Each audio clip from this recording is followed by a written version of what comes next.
The first Monday mystery movie of 2025 at Landmark was 140 minutes, and only 2 movies coming out this week really fit that bill.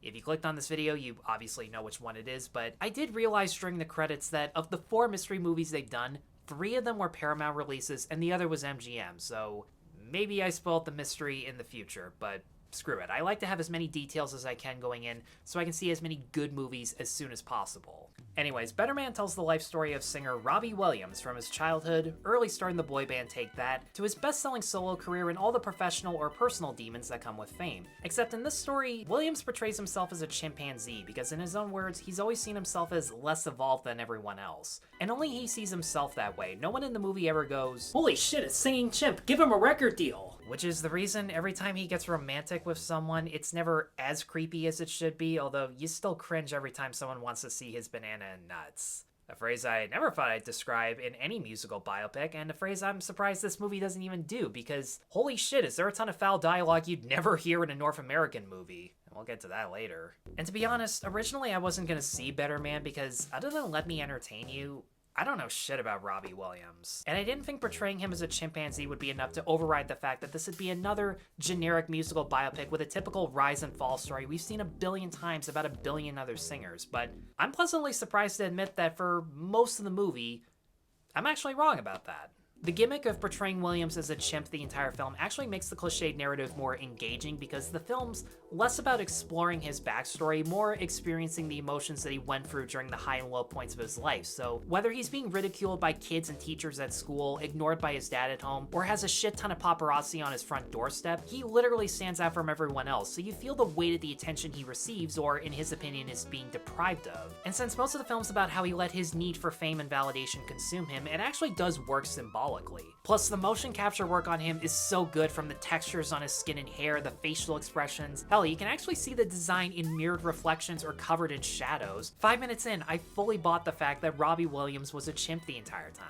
There's one other aspect of Better Man that I wish more biopics would do. Just like Rocket Man, this is an actual musical that uses Williams' songs to tell his life story, and the musical numbers in this are easily the most entertaining moments. Director Michael Gracey, who was actually the original choice to direct Rocket Man, brings so much energy to the table with steady camera work that shows the elaborate, energetic choreography in steady wide shots, and lots of clever whip pans that connect all of the shots seamlessly as if they were filmed in one take, especially with the Rock DJ number, which was worth the price of admission alone, and I am still listening to that song on loop. The psychedelic visuals in this are even darker and trippier than Rocket Man and come this close to being a horror movie with some of the hallucinations Williams has, particularly when he starts to see visions of his past self ridiculing him in the crowd, and this one climactic moment where he actually fights those visions in a way that I am not going to reenact because 1, I wouldn't be doing it any favors, it's that out there, and 2, it would just give away too much. Robbie Williams himself actually narrates the movie, and if there's any insight you actually get about his life, it's through the exposition he gives, but Jonno Davies, who actually does the motion capture and voice work for him, does a good job at, for lack of a better term, humanizing him without excusing the shittiest things he's done in his life.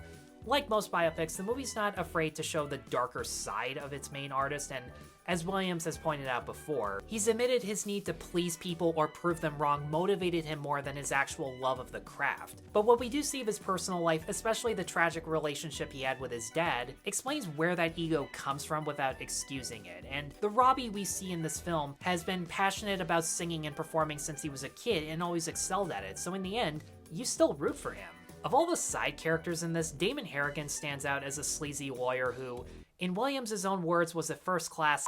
Minor side note, this movie gets away with calling quite a few people.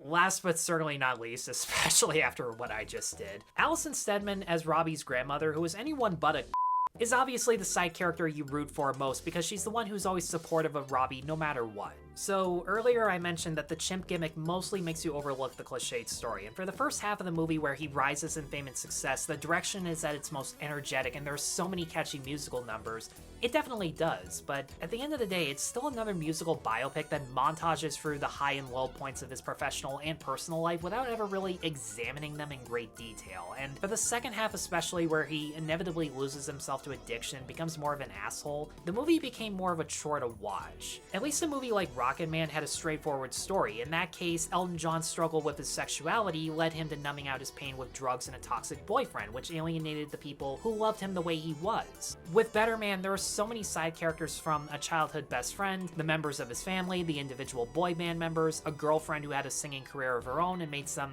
interesting decisions that they don't dwell on for that long, who enter and exit the movie so infrequently that I kept forgetting their names or that they were even in the damn movie. Worst of all, one of them being his own father, who is supposed to be the emotional anchor of the film. He's the reason why Williams A, entered show business, and B, needed that validation in order to be loved. There even comes a point in the climax where, without spoiling anything, they try and show a more redemptive side of his father that I'm sure was present in real life, but in the context of the movie, if he's ever in Robbie's life, it's because someone else told him to be, or he realizes his son is a mega success and wants to be in on it. If they montaged moments of his father trying to patch things up, that'd be one thing, but they never even try that.